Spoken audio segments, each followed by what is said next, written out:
Hello everyone, welcome to Sunburned. Albino makes a Kingdom Hearts world tier list. This will include the worlds from Kingdom Hearts 1, 2, and 3 mainline games. I was going to do this on Tier Maker, but then I didn't find any world lists that had the world requirements that I was looking for, and also I didn't want to make my own account, because if you make a Twitter account, and it makes you have a Twitter account, and then it's like, oh, if we want the Tier Maker to access your account, you can, give us the right to follow people for you and delete your tweets and delete your account. Is that cool? It's like, no, it's not.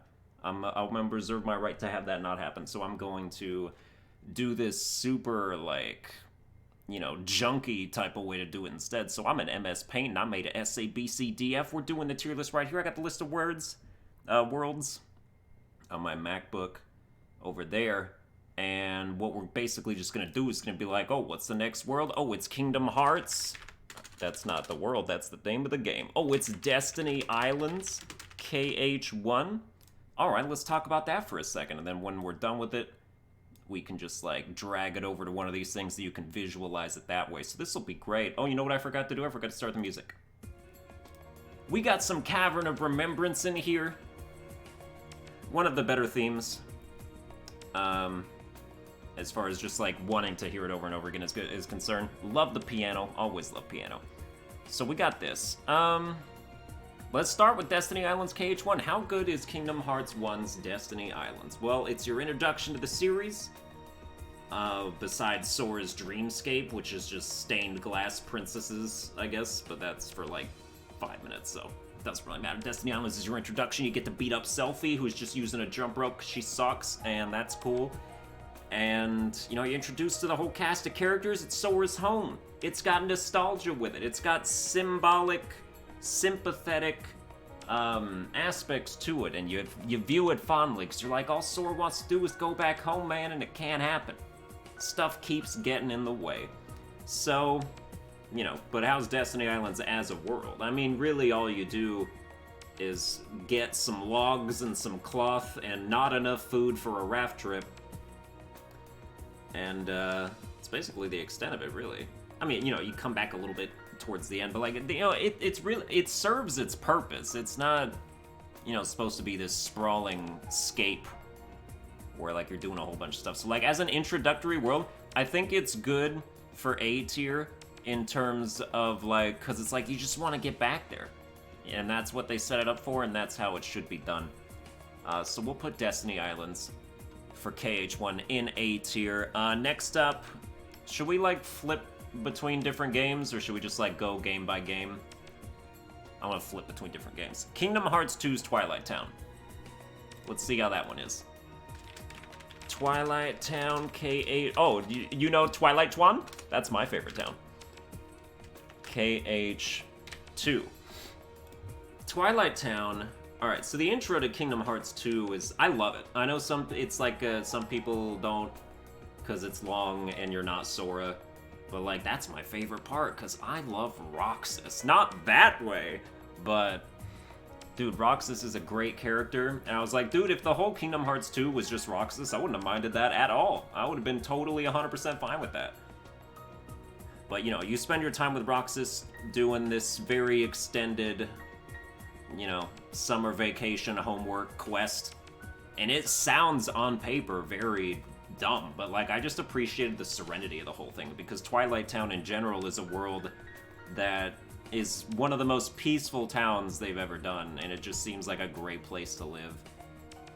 Twilight Town in general as a world is pretty, and this is Kingdom Hearts 2, so you do it and then you come back as Sora and you can explore it, and there's a whole thing going on. It's one of the bigger worlds in Kingdom Hearts 2.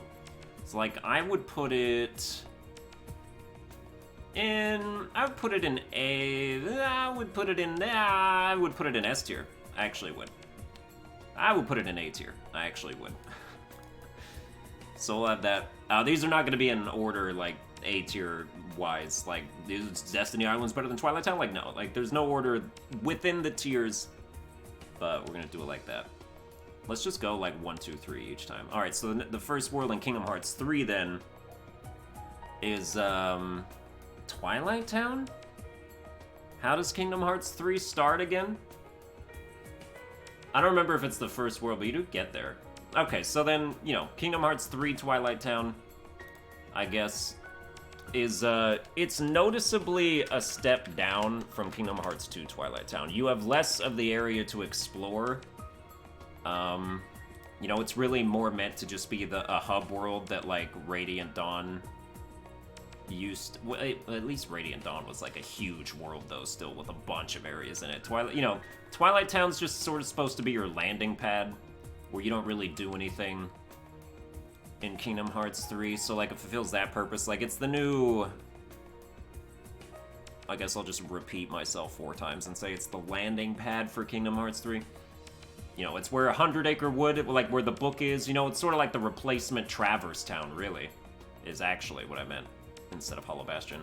So, to that effect, you know, it's not really supposed to have anything going on, but, like, they cut it down. You know, they got rid of entire Sunset Station.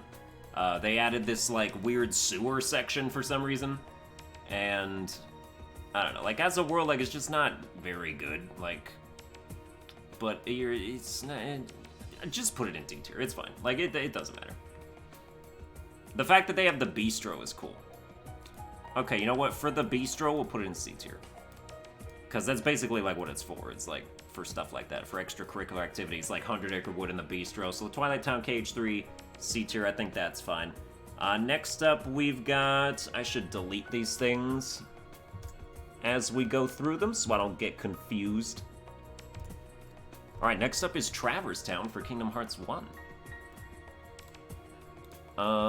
Good. You know, Traverse Town is a strange place, man. It's where you wash up. I mean, you don't really wash up. It doesn't really have a shoreline, but, you know, when your world gets swallowed by the Heartless, Traverse Town is the first place you go to. And it's weird, but, like, it's not particularly inviting, if you think about it. It's got, like, this dark, drab atmosphere, because it's always nighttime. You know, it's never daytime in Traverse Town. What does daytime Traverse Town look like? It probably looks like Twilight Town. You know, you go through the square, there's a bunch of, like, shops, they have a hotel, like, it's supposed to be an inviting town, like, just based on the amenities. You know, they got shoe stores, where you can find postcards on the awning or whatever. And, you know, weapon shops, item shop, like, it serves all these purposes. It's supposed to be like this bustling town, but nobody's around because it's been taken over by Heartless, obviously, I guess. But, like, I don't know, like, it's kind of weird. I'm thinking about that for the first time now. Just, like, how empty Traverse Town is. It's not really abandoned. There's just, like, no one around. But, like, as a world, as a first world, like, it's pretty good. You know? It's got separated into districts. It's nice and categorized so you know where you're going. You know, it's where, like, the 100 Acre Wood thing is stored as well. Like, Traverse Town is fine. It's fine.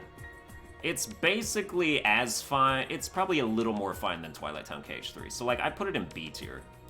I think that's fine. Like, these are all places that kind of don't matter, because it's like, you're not there for the fun or to explore or do whatever, you know. You're kind of just there because you're like, oh, well, we sort of have to come here because the game says so. So next up, we have Hollow Bastion for Kingdom Hearts 2, which turns into Radiant Garden. So I guess we'll call it Radiant Garden just to... Radiant Gardoon!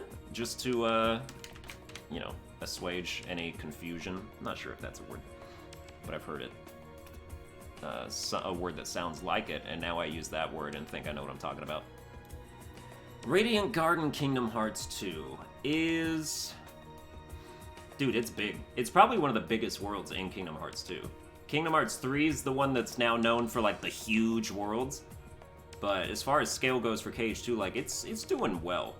You know, you've got the actual town, and then you go all the way down, like, these sprawling pathways over to, like, Ansem's computer room or whatever. Ansem's PC gaming den. And, you know, like, it's got a lot going on, and it looks cool. And especially, like, later in the game when you get, like, the Heartless challenge, you're like, oh, there's this crystal passage and all that stuff, and you fight Sephiroth. Like, it's the home of a lot of climactic encounters. It's sort of, yeah, like, basically what I just said, instead of just saying it again. So Radiant Garden has this atmosphere of importance to it. More so, and like even because it's sort of a hub world too, but like this is a hub world that also is just like a world, you know, because you come back. So like in that sense, Radiant Garden is probably S tier because it has everything.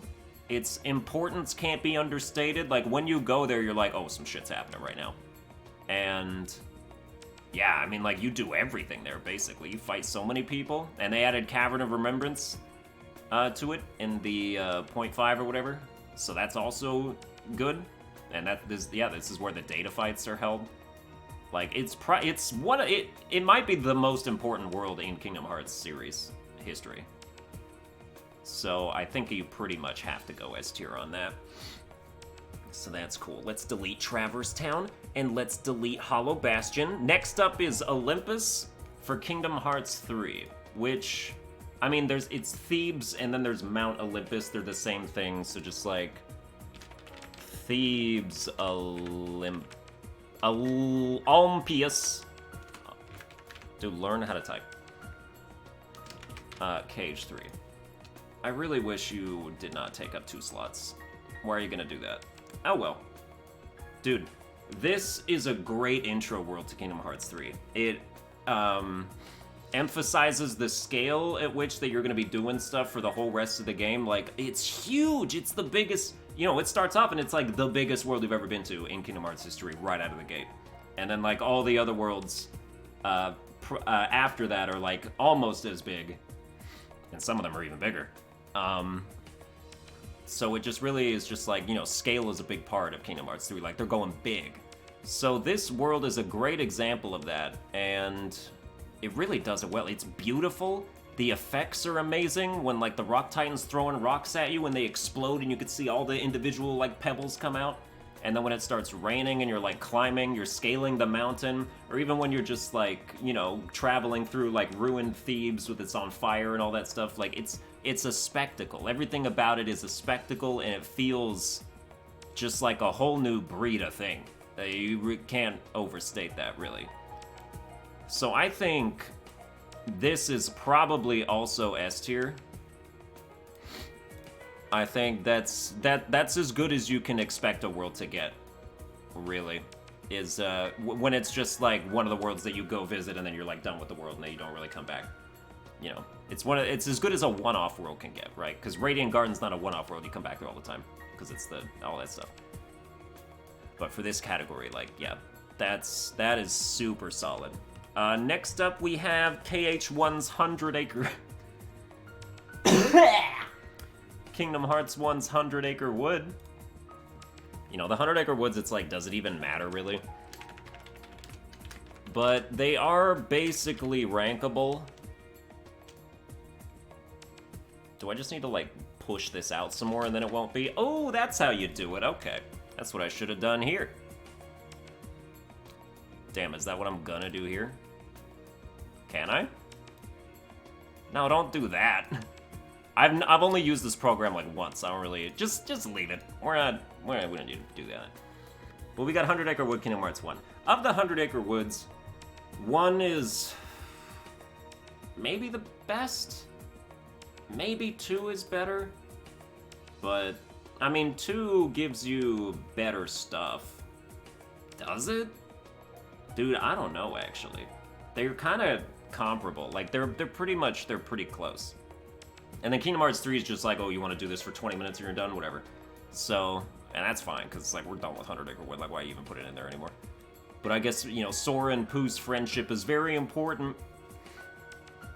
But, you know, symbolically, actually, well, we're not even talking about Kingdom Hearts 3. I'll talk about it when we get there. But 100 Acre Wood, Kingdom Hearts 1, is just a really drawn-out set of minigames, but for good stuff. But, dude, fuck that swing mission. Where you gotta swing Pooh, and you're just like, oh, you gotta get it just right, or he's gonna shoot off into the killing himself. And it's like, you have to be so precise with that. I failed that like 20 times in a row on stream, I think. So yeah, I hate that one. But the rest of them are alright. Even though I don't like finding people either. I don't like minigames, I guess. I like the jumping one. The jumping one's cool. But, you know, as far as 100 Acre Wood from like a narrative, emotional standpoint. Like, it's cool. Like, Sora's the new Christopher Robin, right? So they sort of do that, and that works. I mean, that dynamic really does work. So it's kind of, I guess it's like an obvious thing that's like, oh yeah, we should do this. And so they did it, and so that's fine. But like, none of the 100 Acre Woods are really gonna be anything, in my particular estimation. So we put that in D tier, because no one really cares. No one really cares. Alright, so that's that one done, and then next up, dude, this is gonna be a long-ass tier list. Next up, so you can watch it in shifts, definitely go for that. Next up, we have Kingdom Hearts 200 Acre Wood. We're just knocking them all out of the park.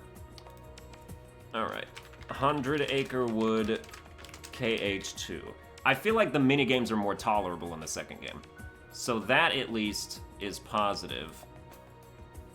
Can you... What do you mean? There's room for you!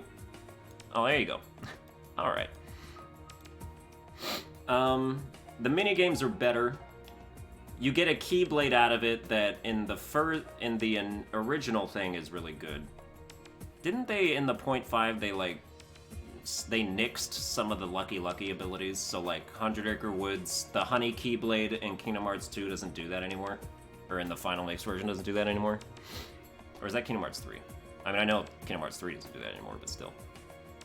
I don't remember. But, like, this was extremely worth doing in the original game. Just because of the extra Lucky and stuff. So, like, I guess this is slightly better than the other one. Because it's more worthwhile. So we'll put that there in C tier, and that's fine. And then I don't want to, try and not spend too much time just on 100 Acre Wood. Just dedicate 20 minutes of the video to that. KH3. And then this is the shortest one, which in some ways is good. In some ways people are, like, thankful for that. And it's also the one, I feel like... Is this one, like, the most emotional one?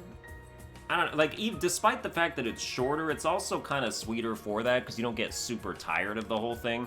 And then it's like, they literally, like, I don't know, something about it is like, it's the finality of like, oh, Sora's the real Christopher Robin now. Like, it's been etched into time, and I don't know, there was something about just that whole thing that, like, it touched me, like, but, like, the good kind of touching, the kind that you enjoy, and you're like, oh, thanks for that, I consented. So, I don't know, like, probably on the same level as Kingdom Hearts 2. Like, not as fun, but also not as drawn out, so that's good. And then symbolically, a better ending, so that it does at least elevate it above KH1 in my estimation. So we knock these 100 Acre Woods out of the park. The next one is going to be KH1's Olympus Coliseum, which is barely a world, just barely a world. Really just a hub for battles, but then again, that's all you want it for at the same time. So it's like, do you fault Worlds for not doing too much when you don't want them to do that much? So it's like, in that sense, Olympus Coliseum in Kingdom Hearts 1 is everything you want it to be. Unless it wasn't, unless you literally wanted to explore. Okay, retroactively, Olympus Coliseum Kingdom Hearts 1 is everything you want it to be. Because now that we've explored all of, like, the underworld in Kingdom Hearts 2 and Mount Olympus and Thebes in Kingdom Hearts 3, we're like, alright, we're done with Hercules, I don't care. So I don't care retroactively now that the Coliseum was just the Coliseum. And especially because it was also in, like, Birth by Sleep or whatever. So yeah, like, Olympus is, as just a hub for doing XP gain fights, like, that was good. And that's all you wanted it for. Or that's all you want it for now. So, like, we'll just put it in C tier, because I guess it doesn't deserve anything above that. But, just as, like, a grinding station, it's a good grinding station. And the fact that that's... Can't you not get XP from the Kingdom Hearts 2 one, or am I stupid? I don't remember. Dude, I wish... You know what they should... I wish they dropped items in the Coliseum battles. That would have been great. But... maybe that would have been OP also, but still. You just replay the scene and get all your drops. It's whatever. Alright, next up we got Kingdom Hearts 2. We've got the Land of Dragons, baby. Mulan. Oh, come on, you're just almost... There we go. I think this world is good. I think it's a solid world. I don't think it's anything that special. I think it really is as good as it could have been. You know, you're climbing the whole mountain, the whole snowy mountain. You've got the encampment, and you've got the city, but the city isn't really much. It's just like you get an empty town square to fight a boss in, basically. But then you also get to, you know, visit the palace, and that's just a place that has like 8 chests in it, so you're like, ooh, palace people do have it good. I like that. But, I don't think there's anything super special about it. But it's just kind of a middling, like, this is fine. This is a fine world, and it's probably even on the good side. You know, I think those camp missions were kind of annoying, but at the same time, they weren't after a while. Like, you get used to it. I'll put it in B tier. I don't think it's, like... It's slightly above average, so it's not quite C tier for me, so we're fine with that. And then after that, we've got Kingdom Hearts 3's Corona, which is the Tangled world, and not a beer. So, I mean, if it was Corona and then you were just like in a beer factory and Sora's like, oh, can we get drunk, mate? I don't know why he's British after that, but maybe. Butterbeer? I don't know. You just forget that whole thing happened, that's fine. So we've got Corona, and Corona is, as far as a world, I mean, just all the Kingdom Hearts 3 worlds look amazing. They all look fantastic, except Arendelle, because it's just snow, and that's the only thing you get to look at the entire time, but we're not there yet. But Corona, you know, even if it's mostly like forest, like there's different types of forest. There's like a swampy area, there's like bright, sunny, forested area, there's like a lake, or a pool, or whatever you call that. There, you know, it's gorgeous. There's like a rocky mountaineering sort of place. There's caves. And then you can also get into the village and see like the townsfolk and everything and like all the actual city. Like, you know, I mean, Corona is what Arendelle should have been, but was not. But then also, I mean, if most of the stuff takes place on a snowy mountain, what are you supposed to do, I guess? Like, you can't just put details in there that don't have any bearing or have any responsibility being there, which is what they even tried to do. That's why they tried to put the ice maze in there. They're like, dude, we gotta have something that's not a snowy mountain, so let's build a snowy maze. And they did that, and that was at least a change of pace visually a little bit. I don't know why I'm talking about Arendelle right now, but Corona is good. It's a good world. Corona's a good world. It's very visually diverse. I really like, what's her name? I forget what her name is. The princess? Rapunzel, thank you. You're not here. But Rapunzel is one of the best princesses probably in any of the worlds. So I'm glad that she gets like a spotlight and she's cool. So that's cool. So Corona Kingdom Hearts 3 is really like a pretty good world. It's not quite top tier, but like I would give it an A. I would say A. I wish that this little blank space here wasn't in the way, so I gotta put that, and I can't put it any closer, but that's cool. Corona KH3, it's a good world, you know. I'm gonna try to, you know, I know people are gonna take this and use it as an excuse to throw a bunch of KH3 hate in the comments section, and like, you'll have your opportunities, and I'm gonna do it with you for some of it, like Arendelle, for instance. But also, Kingdom Hearts 3 has so much good going on, so don't be knocking that or trying to dismiss it, because it's there, and it's a big part of it. And it's a big part of why most people like the game. The majority of people like Kingdom Hearts 3. So, alright, next up we have Kingdom Hearts 1's Wonderland. Wonderland is about as weird as you would expect it to be. They pretty much did what they set out to do with Wonderland. Dude, it's a bitch of a world to try and like navigate the first few times and like just understand how it works, especially if you're a kid, because dude, when I was a kid, I did not figure out Wonderland at all. I randomly just entered and exited doors, just hoping that I would find the right place I was supposed to go.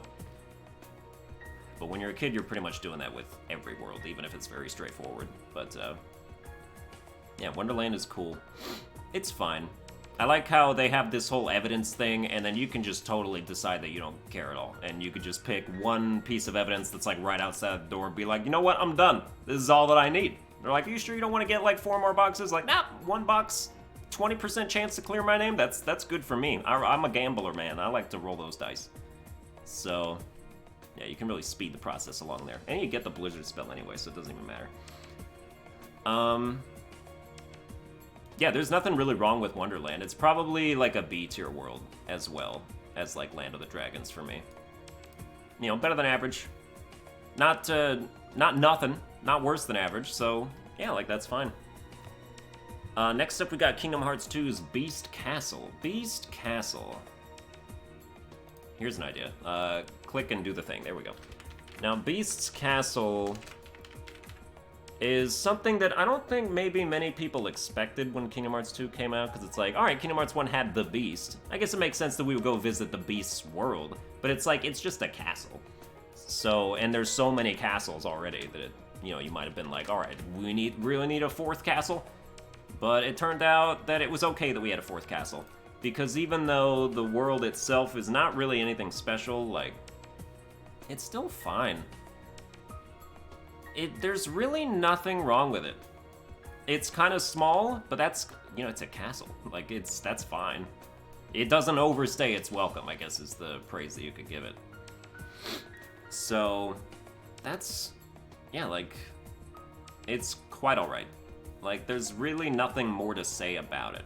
Like the ballroom. The ballroom is grand, it's extravagant, that's the word. And it's cool. You know, is it as cool as Wonderland? It's C tier. It's C tier. Cause yeah, it's an average world. There's really nothing special about it. It's fine. It's totally fine. I don't have anything bad to say about it. But I don't have much good to say about it either, so that's when you know you're in C tier, I suppose. Next up, we got Kingdom Hearts 3's Toy Story. Or the toy... I don't know why they call it the toy box. You're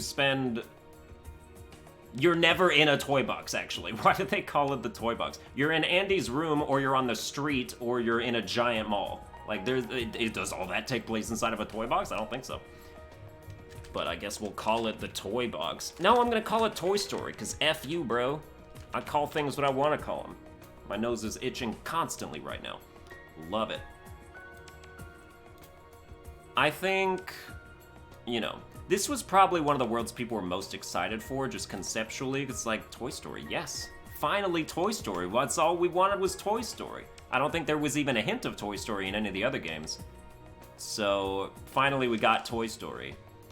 And then, I mean, they really, I don't know what else they would have done, I guess. Like, you're in Andy's room, you're on the street, you're in a super mall, and like, it's all toy related, and the toys come to life and attack you, and you're like, oh, you know, doing stuff.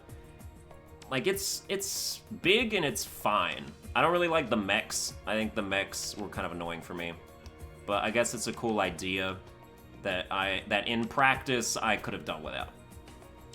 But as a world, like, it's still good.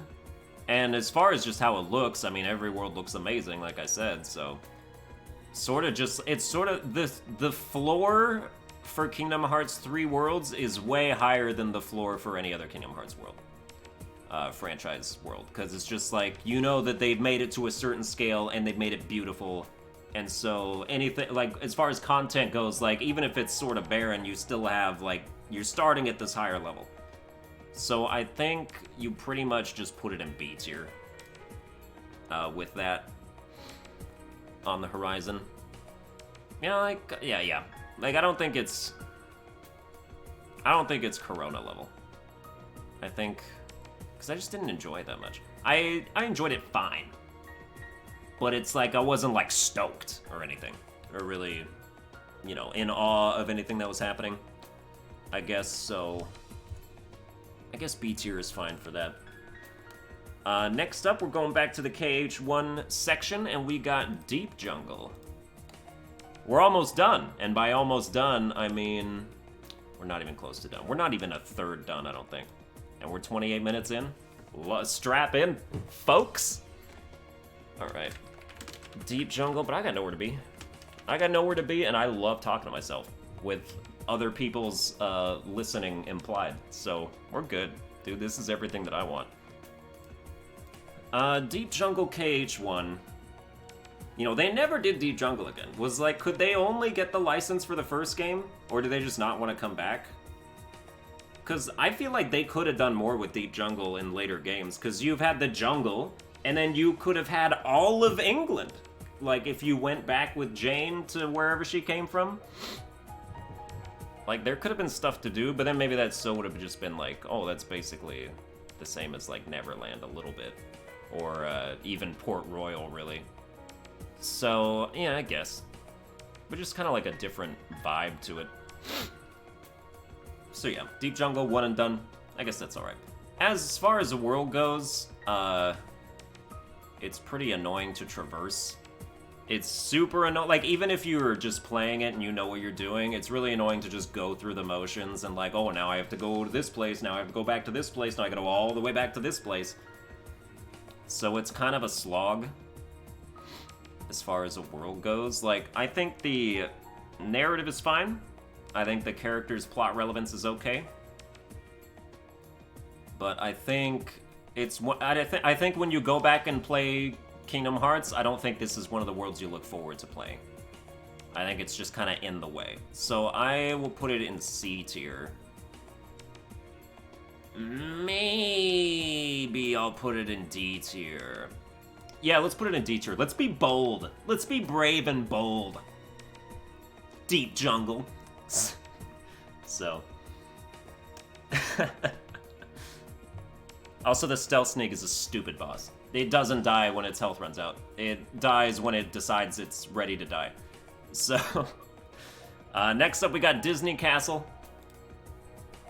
Disney Castle from Kingdom Hearts 2. You know, you spend like half an hour there. And it's kind of cool to just like, it seems like they had to put it in there. It was one of those things, it's like, alright, we kind of have to have this. So we'll do it. And, you know, we'll build the courtyard and we'll build like the front part of the castle and that's it. So, and then, oh, and then, yeah, we'll use it as a hub for Timeless Rivers. So, yeah, it's good for that too, I guess. As a world itself, like, it really is nothing special. And it probably, I mean, it's really like D tier. Because all you do is you come into it, you fight some Heartless on some very expertly designed bushes, and then you go up the stairs into the hallway and kill like 1,000 shadows, which is great for like Valor form and stuff at that point. You use it for that. And then you go into the library, then you go into the main hall, and then you fight like 1,000 more Heartless, but they're the more annoying kind. And you gotta protect Minnie. And then you're done. And then you're done with Disney Castle. You find the Timeless River door, you go there. So Disney Castle is really D tier. And I think that that's fine. I don't think anyone really has a problem with that. Next up for KH3, we've got Arendelle. Okay, so now it's time to talk about Arendelle. Arendelle is a big old waste of a world. Big old, we don't even get to see what the city looks like. Waste of the world. Waste of a world. We're only in the, like, frozen wasteland. Sometimes it's a frozen maze. Sometimes it's the peak of a mountain. We don't even get to go inside, Elsa's castle. The one she makes out of ice while she's singing her little heart out. We don't get to go in that. We don't get to go into the city at all. You know, basically you just climb onto the peak and then you jump off and slide down to the bottom in a minigame that's really dumb and like impossible to collect everything on. So, I don't know. As far as like disappointments for worlds goes, Arendelle KH3 is probably the worst, maybe in the franchise. I mean, the reason that I'm only doing Kingdom Hearts 1, 2, and 3 is because I don't have super ton of experience with the other worlds from like Birth by Sleep and Dream Drop Distance. Like, I've played the games, I've beat them, but I've only beat them like once. So, I don't have like extended, you know, knowledge of like how stuff was. So, yeah. You know, Kingdom Hearts 2 Atlantica was just music and stuff, but like, I mean, did you really want to go back there and play an entire world again? Yeah, Arendelle, like we already sort of talked about it in previous other people's things. You basically get to go straight into F tier. F tier for Arendelle. The fact that it's like big and sprawling and is like up-res graphics really doesn't matter when there's nothing to look at. There's nothing to look at when you're just on a mountain and it's just snow. And it's like, oh, this snow looks really good. Okay, I'm over it now. For like 10 seconds later, I'm pretty much done with the snow. Oh, we have to do the snow for another 90 minutes? Okay then, I'm on board. So, yeah. Arendelle, anybody who wants to shit on Arendelle is more than welcome to. Next up for Kingdom Hearts 1, we've got Agrabah. This is fun. Agrabah KH1 is a good world. It's fine. There's nothing wrong. There's nothing wrong with it. You know, you've got the empty plaza, and like the a couple little districts in there that's like, yeah, this is Agrabah, okay. And then you've got the desert, which is actually nothing, because you just fly through it. Then you got the Cave of Wonders. The Cave of Wonders is where it like really shines, I guess. But even then, it's like, I don't really like the Cave of Wonders that much, but it's cool. Like, I like the representation of the Agrabah world in this game. It's just not necessarily fun to do and go through, you know? Like Arendelle is not a good representation of the world, and it's not fun to go through. Agrabah is a good representation of the world, but it's not fun to go through, in my personal estimation. So Agrabah goes, like, do we just put it in seat, like, do we put it in deep jungle level? Like, I don't, it's not as bad as deep jungle. I mean, I don't think you're there for as long, but, let's put it as C tier, it's fine. Agrabah can go to C tier. I'm gonna run out of room and it's gonna be a big old mess. I'm gonna start putting things in D tier that should belong in C tier. Next up, we've got the Underworld from Kingdom Hearts 2. Dude, the Underworld is a great world. Absolutely good. I didn't even know that I wanted this world until it came about, and I was like, oh, we're visiting Olympus, what's happening? And it's like, oh, the Underworld? Dude, I didn't even think about this. So the Underworld is great. I think it does stuff really well. I think it's a great representation of the world, and it's fun to do. And it's got, like, the new Coliseums. I don't really like the Coliseums in Kingdom Hearts 2, or the tournaments. I prefer the ones in Kingdom Hearts 1. But as far as the Underworld as a world, to, like, play and do stuff and, like, get stuff done and stuff is, I think that's good. I think that it does a good job of that, and I think that as a result of that, it should go above C tier, and I would put it in B tier. I think B tier is okay for Underworld. So that's good. And then what's next? Alright, we just crossed out Underworld, which means next up, oh, we got KH. These aren't exactly in chronological order. I typed them in as I remembered what worlds there were in the games. So next up, in Kingdom Hearts 3, we've got the Caribbean, which I guess is what it's called. And it really, you really do sail the whole Caribbean, so I don't know what else you would call it. Dude, this world is the most extra world of all time. In my opinion, it's the best world in Kingdom Hearts history. It is so big, so massive, there's so much stuff in it, there's so many islands you can explore with the ship, it's got a whole ship mechanic, it's got its own whole mechanic, that's how big it is, like with the shipping, not like FedEx, but like, you know what I mean. Dude, it's so good, and it's the most beautiful world of any of the worlds. Dude, when you're watching like the cutscenes against, what's his name? Davy Jones, and just like when it's raining and like all this, dude, it's the best looking world. It's such a graphical masterpiece. It's such a milestone for this series. It's beyond anything anybody could have hoped for. It's the absolute best. There's nothing better than it. And so as a result, I'm gonna put it, like C tier. I think C tier is pretty good. Nah, it goes right into S tier. You just scoot you in right next to that completely unnecessary KH3 word over there. Yeah, very good S tier. Cannot talk enough greatness about that world. Cannot be understated how good that world is. It's absolutely fantastic. Next up, we've got KH1 Atlantica. And this world is quite the maze. You know, it's such a maze that they have... The game developers know that it's impossible to figure out. That's why they have all the, like, golden tridents painted on the wall. And, like, you just imagine that, like, even the people who live in Atlantica have no idea where they are in Atlantica. They're like, where's the palace? Oh, thanks. Okay, good. So it's just, like, I mean, it's an undersea world, and, like, ocean in general is just kind of, like, open water. Like, it's a very open concept, you know? Like, you want to live there if you're on Flip or Flop. So... it is kind of hard to design an undersea area, I guess, and, like, have it be sort of boxed in, or when it's just, like, you know, it's water, so you have to swim, so you have to have the movement capacity to swim, you have to have the space necessary. But as a dude, what? There's a stigma against underwater levels in video games, and, like, this doesn't make it better. There is no good underwater level in video games. And so... Atlantica is just a thorn in so many people's sides. I don't know that anybody that looks forward to this level when they get here, when they're replaying the game. So, like, it pretty much is deep jungle level.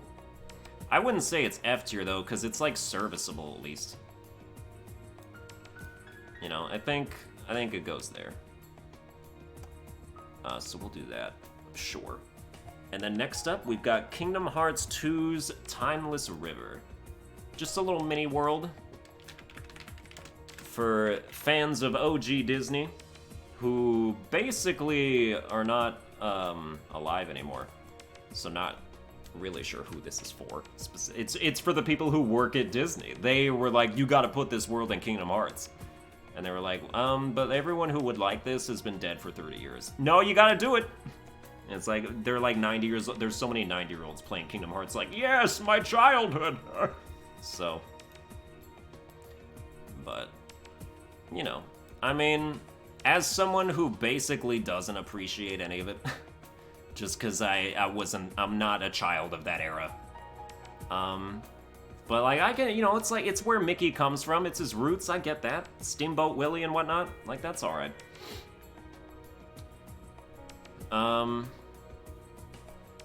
It's... As far as actually doing it, it's not even a bad world. Like, it's kind of fun. It's just like a series of little events and you just wipe out the Heartless. Like, there's nothing wrong with it.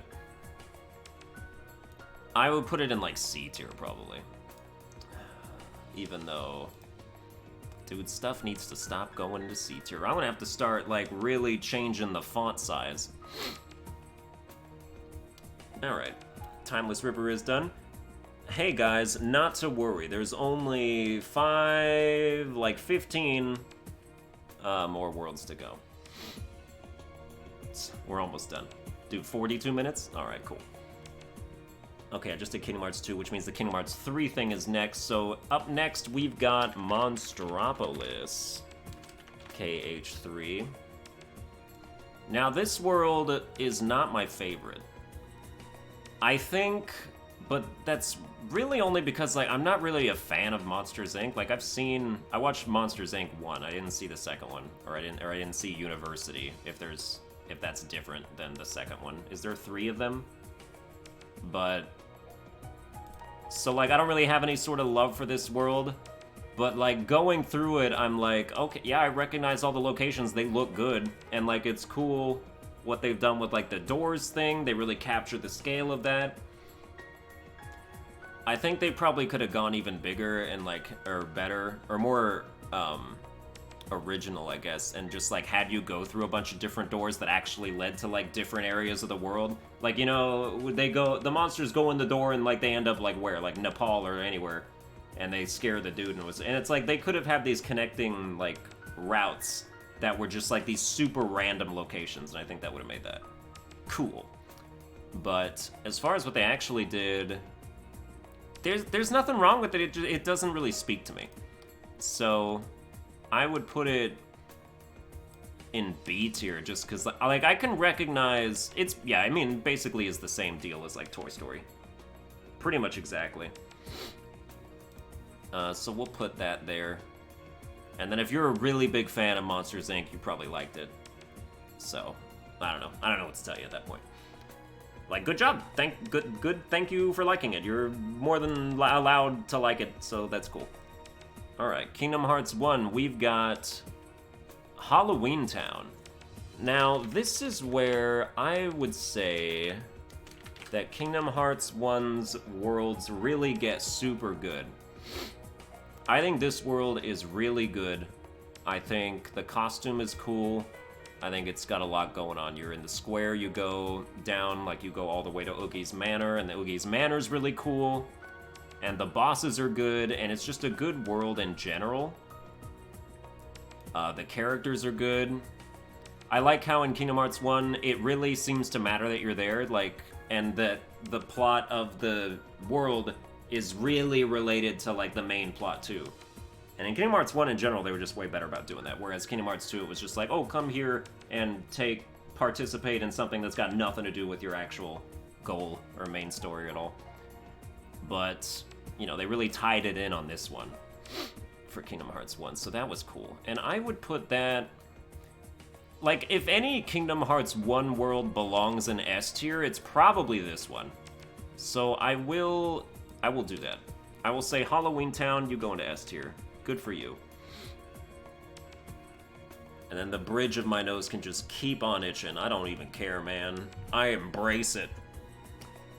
Kingdom Hearts 2, we got Tron. Just the little mini world. I mean, it's actually pretty big, but it exists inside another world, so it kind of seems like it's not. I don't remember what this place is called. Space Paranoids, that's what it was. Dude, my brain is perfect right now. Space Paranoids, KH2, but also I'm gonna call it Tron so it takes up less space, because I'm running out of space. Alright, Tron Kingdom Hearts 2. This world is cool. It's a cool world. I had never seen Tron when I played this the first few times, and really I don't think I've actually seen it since either. But, no, I have, I just don't remember like almost anything about it. I remember Jeff Bridges. That's about it. So I think that the world itself is fine. I like the MCP as an enemy. I like just sort of the whole vibe it's got going on. Like, it's cool. There's nothing wrong with the world. It's cool. It's gonna go into B tier. It's a cool little, like, theme world, like appetizer type of world, right? So, I'm good with that. I don't mind that at all. Next up, we've got San Fransokyo. It's bothering me. I got all these extra spaces on my document here. We got San Fransokyo from Kingdom Hearts 3. Now, this is another one of those worlds that's like...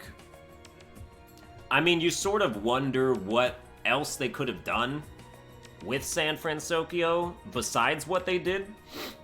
Because you look at what they did and you're like, oh, it's a big city. And it's like, well, yeah, that's what San Fransokyo is a big city. And it's like, okay, but it's just like one big city and there's not really, like, there's no interconnectivity. Or it's all connected, I guess. It's just one big area. And it's like, yeah, it's just one big area because it's one big city. It's a big city. It's mostly what they had to do was San Fransokyo is a big city, so they had to, like, render this big city and then have you, like, go through a big city, you know? So it's basically, it's just one of those things where it's like, the concept is flawed out of the gate. Like, there's nothing... I love Big Hero 6, the movie. Like, it's one of my favorite movies. It's a fantastic movie. I guess they could have... I mean, it takes place, like, after the events of the first movie, so you can't really go to, like, these locales that were in the first movie. Like, you can't go to the dude's, you know, island base or whatever, the main dude from the movie. You can't go to, like, the lab. Well, you could have gone to the lab, maybe, but they didn't do that.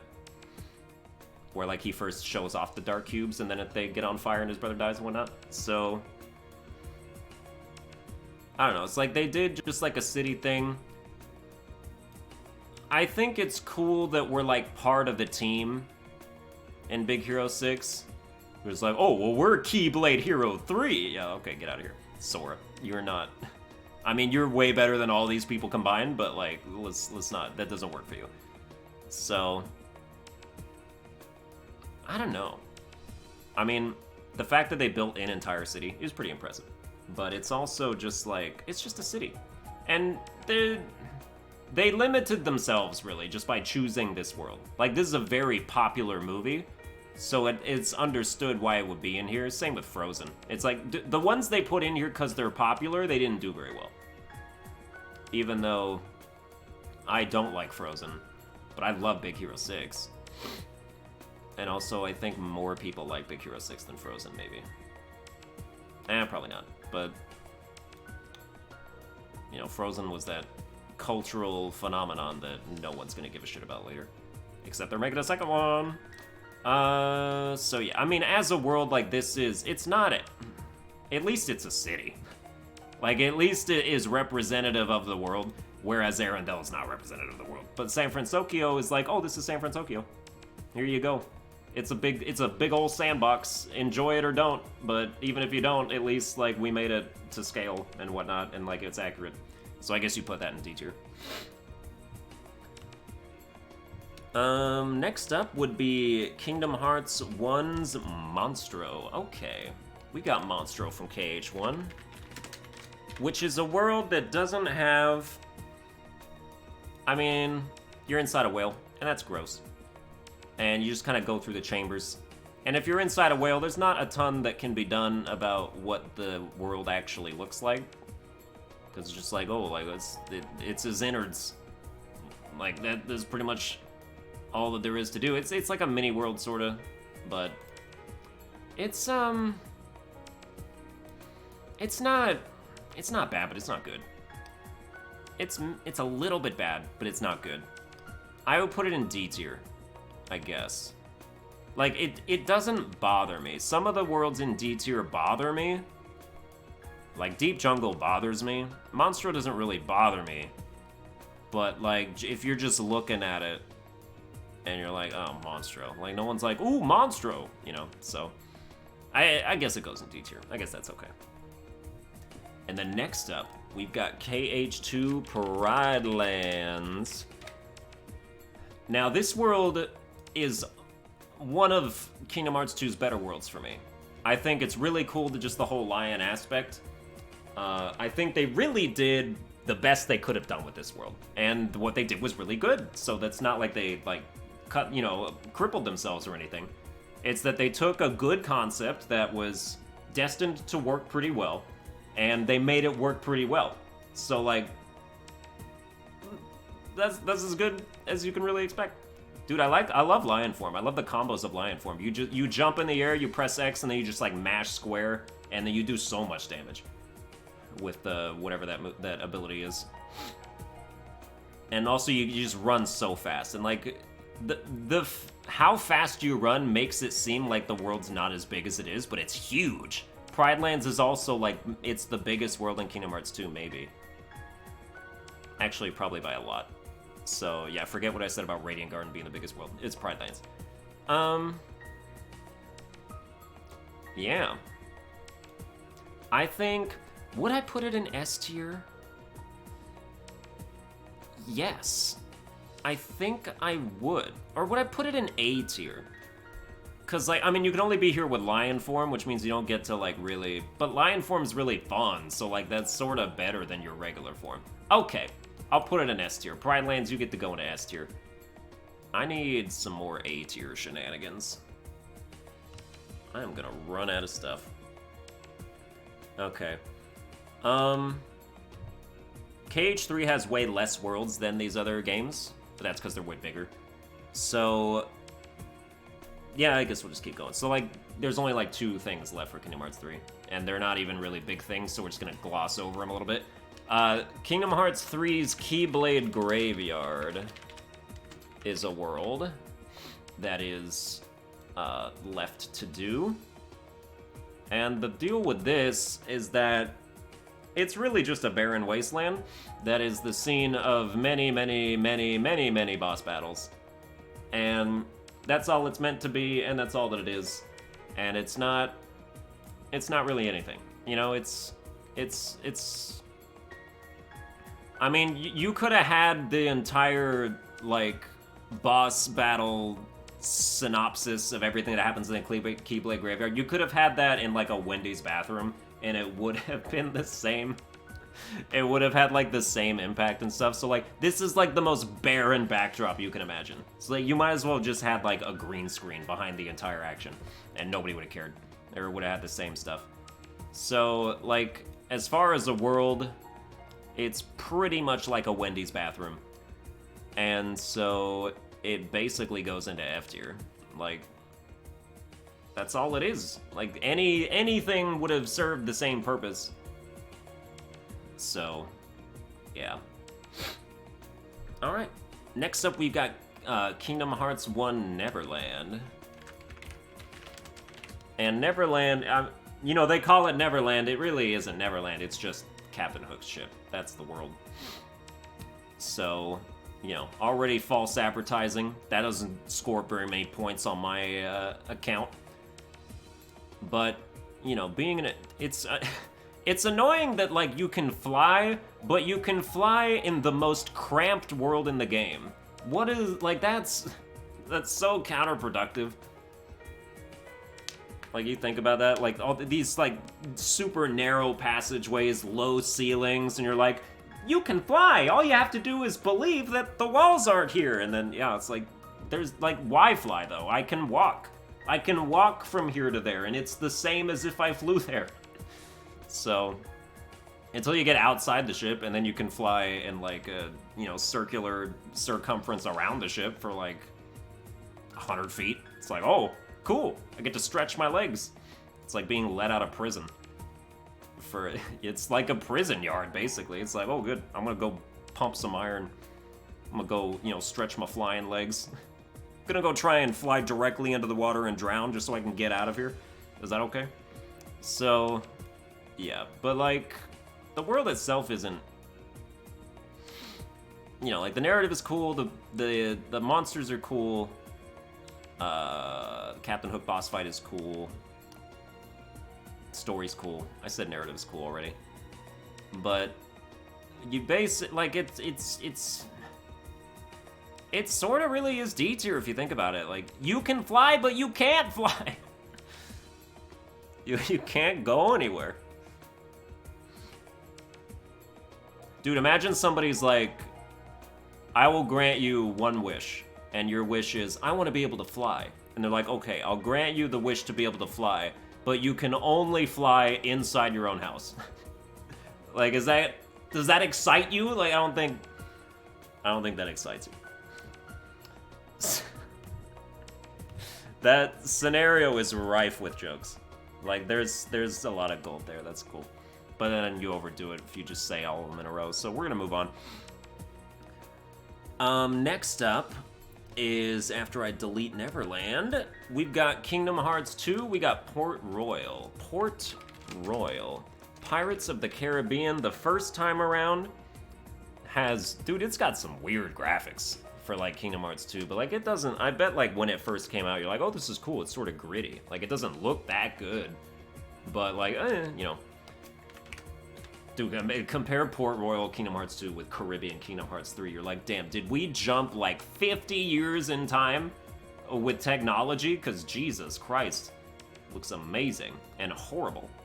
This looks horrible. Kingdom Hearts 3's thing looks amazing. So, as far as like the world goes, like Port Royal's world is really fun. And like, it's cool. You're fighting like human, well, undead pirates, I guess. Like, they're different enemies. There's Heartless there too. But like, just the theme of it is intriguing. It's an exciting, like, dark thing that's got going on. And really, like, Pirates of the Caribbean in general has always been that. You know, it's what I hope they do.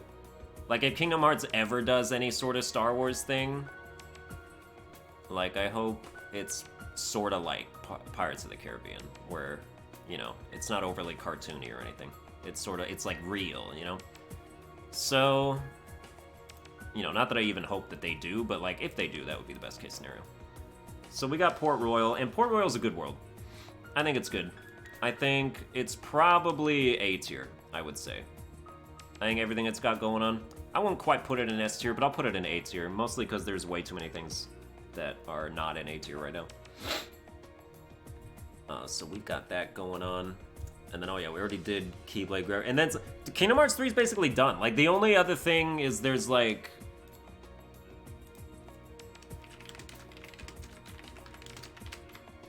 Like, that, you know, the Nox Kalem or whatever it's called. I don't even know what that thing is called. It's, like, that last world where you fight Xehanort.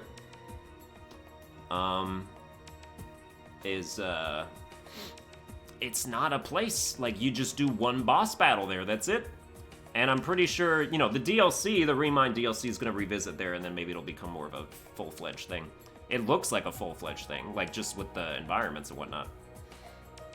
So you can tell that they've, like, prepped it to be important, and so it'll probably be important. But for now, it really is just that. And then, like, the other place is, like, where you go up in the sky and it's, like, water, and you attack the water dark side. Or, like, you have to go find parts of yourself and, like, go... you know, fly around for a while, and that's really annoying. So it's like those, like, they're really nothing. Like, you just kind of, they're nothing yet. They will be soon. But like for now, it's like, yeah, the other places. Like that's all that's going on. You know, the Nox Kalem world is beautiful, or whatever it's called, but that's basically all it's got going for it. So we'll do that for that. Alright, Kingdom Hearts 3 is done. That just leaves a couple things for Kingdom Hearts 1 and like 4 things for Kingdom Hearts 2. So next up, we've got Hollow Bastion, KH1. Hollow Bastion was like, it was an intimidating world. I think it's a really annoying world to do at this point, because there's just so much to it. There's so much, you know, they really went ham on the puzzles. And it's just a big-ass maze, and there's a bunch of backtracking, especially if you want to get everything. Then it's like, it's a lot. It's a lot, and it's a slog. But at the same time, like, with all that, like, the scale of it is super cool, and it's just this imposing structure, and the whole time you're in the world, you're like, oh man, because, like, especially, like, once you get in there, and then you're like, oh, I don't have my Keyblade anymore. And then, so it's like, this is a world of narrative focus. This is where things are coming together, and so it builds the tension really well. It's like the first time that you're going through it, you're like, wow, I'm on the edge of my seat with this world.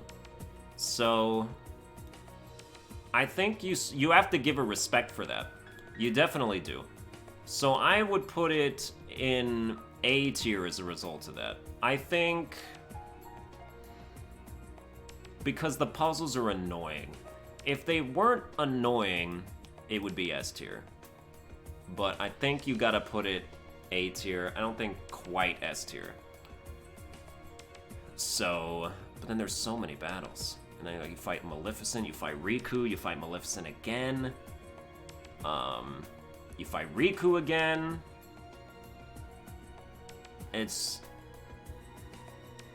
But the puzzles are annoying, so it goes on A tier. Yeah. So let's just have that be that. We'll call that fine. Next up, we've got Kingdom Hearts 2. We've got H-Town and C-Town. That's Halloweentown and Christmas Town. Kingdom Hearts 2. Because, you know. Which is pretty much... The Halloweentown portion is not as good as the Halloweentown portion of KH1, but that's because you go to less places. I believe. But then, you know, a replacement for that, they have, like, the Christmas Town aspect, which is... The Christmas Town aspect really isn't much of an addition, because it's like, there's a hill, and then you go into Santa's workshop, and that's it. Like, that's the whole thing. But it's still cool. I think the second time you go to Halloweentown, you don't really care as much. I don't think you're like, oh my god, like, we're back. I mean, you might. But then I think that wears off after a while. You're like, oh, it's not, like, that special. So, I would put it in, like, B tier. Probably. Because you fight... Yeah, I would put it in B tier. H-Town, C-Town is fine. Alright. And then we flip on over back to KH1, the last world of Kingdom Hearts 1, which is going to be End of the World, where you fight Ansem and all that. Dude, this place is a big deal. It's a super big deal. It's where everything goes down. And not only does everything go down, because in regard to, like, the boss battles and whatnot, but the areas leading up to it are, like, really dark and epic.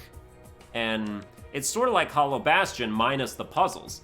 In terms of just like, dude, it's super important that we're here, and I'm impressed by what I'm seeing. We go through this, like, those section of portals where it's like, oh, I'm visiting all the worlds that I visited again, and we gotta kill some Heartless, and it's like, oh, this is my journey coming back to me. And then you get to the end of it. Dude, Chernobog, for one, is, like, crazy epic boss battle. Mostly because of the music, and also just the scale. And, dude, you can finally fly! You can fly without bonking your head on a cabin door? Archway. So, like, that's another cool thing. End of the World is really S tier when you think about it. Oh, I did not put the word KH1 in here. Excuse me. I would like to edit. Where's the edit button? Excuse me. Would like to edit this. Alright, we're gonna delete it and we're going to retype it. Hell yeah. End of the World KH1. Thank you. And then you're just gonna have to deal with the fact that I did not capitalize the word world there. What are you gonna do? What are you gonna do, huh? Absolutely not. If you cut off... Oh, that's what happened. I typed that last time. Okay, you're all gonna... You hate me around. You hate me now. We're wasting lots of time. Okay, just because I had to do it again, I'll capitalize the W for you. See, now you're all pleased with me again. I know how the audience works. I know how you guys think. Alright, so that, yeah, that goes into S tier. I think it's a really fitting end world. I think it's very cool. I think the story, just all of it, is great. So good for that. Next up, there's only 2 worlds left, and they are both... Oh no, there's 3 worlds left, and they're both in Kingdom Hearts 2. Or, both of the 3 worlds left are in Kingdom Hearts 2. We're starting with Atlantica. Now, I personally, I know lots of people would just be like, ooh, straight F tier with that, because it's just some musical garbage, and I don't like that. But I was kind of grateful that it wasn't Atlantica again, because it would have been underwater, and it would have been the same as the last one. But so then you're like, well, why do they even do it at all? And... I don't know, because Atlantica's really popular, and I guess they just wanted to bring it back, even in spirit, I suppose, because it would have been very fan-requested. But... What, you didn't want to see Sora, Donald, and Goofy in a musical? Yeah, me either, I guess. So, like, okay, fine. I mean, it still goes in F tier. I just defended it a little bit, but like, yeah, it still goes in F tier. All things considered. So, yeah.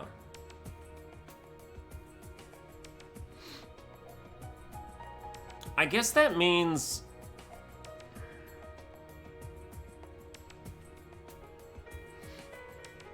Nah, never mind. Yeah, we got Atlantica. Then we have Agrabah for KH2. And Agrabah, I think, is better... Not Agrabah 2. Agrabah, the sequel. Agrabah is better than it is in the first game. I do think that. But do I? There's actually less to explore, but there isn't, sort of, like, there sort of is, because, no, that's right there, no, because, yeah, okay. No, it's the same, but, like, instead of just flying through the desert in a cutscene, you can fly through the desert on an actual magic carpet, and there's, like, a thing to do with that. I think it's just, it's better, and so if that's in C tier, then we'll just put it in B tier, and just say that that's fine, and we don't need to talk too much about it. And then, last but certainly not least, the only world left on the list is... the world that never was, KH2. And look, as far as, yeah, you might as well just, like, leave that in its two-pronged approach, because we can fit it in there. All the same stuff that I said about End of the World KH1 applies to this, except this is even better. So that gives it automatic S tier. It's an automatic S tier. It's just a great... Dude, it's End of the World on steroids, because, like, you've got the darkness part, but then you ascend into the actual, like, nobody ship or whatever it is. and it becomes just this huge, sprawling, like, thing, and it's like, it's good. It's really good. This is probably the biggest world in Kingdom Hearts 2. I don't know, I don't know, you do the scale, doesn't matter. But so that is basically the list. S tier, we got Radiant Garden Kingdom Hearts 2, we got Halloweentown Kingdom Hearts 1, we got World That Never Was Kingdom Hearts 2, we got Thebes Olympus Kingdom Hearts 3, we got the Caribbean Kingdom Hearts 3, we got End of the World KH1, Pridelands KH2. So if we like count them all up, S tier has 1, 2, 3 from representatives from 2, it has 2 representatives from 1, and it has 2 representatives from 3. So that's pretty good. That's pretty balanced. F tier has 1 representative from 2 and 3 representatives from 3, which is not good. But, you know, again, these worlds are like not fully fleshed out. Like, you go back there and then we'll see what stuff's going on. But Arendelle, 100%. There's no saving Arendelle for me. So yeah, D tier, most of the worlds were from Kingdom Hearts 1. Wow. 1, 2, 3, 4, 5 worlds from Kingdom Hearts 1, 1 from Kingdom Hearts 2, and 1 from Kingdom Hearts 3. So, as far as just like quality goes, like it really is a mixed bag. Like I don't think you can really say that as far as worlds go, any game is really superior to any other game, except maybe Kingdom Hearts 2 is better than Kingdom Hearts 1, and Kingdom Hearts 3 is on par with Kingdom Hearts 2. Or, in terms of the upper, like in terms of the higher quality, Kingdom Hearts 3 has the best world in the game, in the franchise. So like, good for it, right? So, yeah, like, there's highs and lows across the series. There always has been, and it's not new information we're just now discovering. So that's gonna do it for this tier list. I hope you enjoyed it. If you did, you can like, share, and subscribe. Follow me on Twitter at Sunburned Albino, and I hope to do some more tier lists in the future. Like, share, and subscribe, and I will see you guys next time.